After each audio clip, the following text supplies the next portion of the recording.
I think John Elway was a generational talent. I think Patrick Mahomes is a generational talent. I don't think Tom Brady, I don't think Drew Brees, I don't think Peyton Manning are generational talents. I think Andrew Luck ended up being a generational talent. I don't think there's a ton of them out there.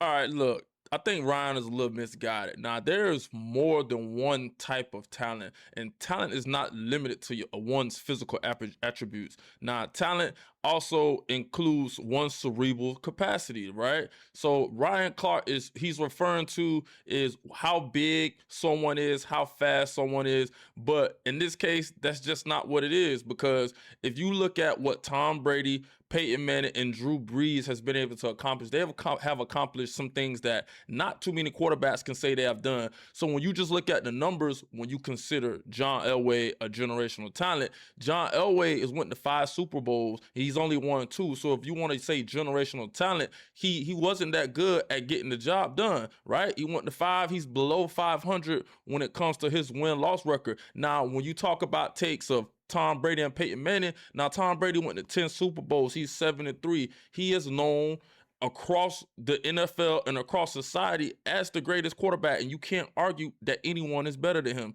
So when you consider who and what is generational talent, it's just not limited to one's physical attribute, because Tom Brady cerebrally was one of the best, because he is the best, because his numbers say so. Tom Brady and Peyton Manning are those guys. They were generational talents that led through their cerebral, through their mental. They trained mentally through film, and that which is what guided them to be a few of the best. Now, Tom Brady and Peyton Manning are just a few who threw over 70,000 yards. That list is very small. That list only consists of 4 people: Tom Brady, Drew Brees, and Brett Favre. They're the only quarterbacks that threw over 70,000 yards. Now, John Elway, he didn't do that. So, I mean, I guess right now it's not so bad as these non-generational talents, because in that small number, Tom Brady and Peyton Manning, they both are the only 2 quarterbacks that have won Super Bowls with 2 different teams, 2 different organizations. So, again, I guess that's not so bad for non-generational talents, because what Ryan Clark is referring to is they wasn't fast enough. They didn't have the biggest arm strength. But again, like I said, generational talent is just not limited to one's physical attributes. You know, mental capacity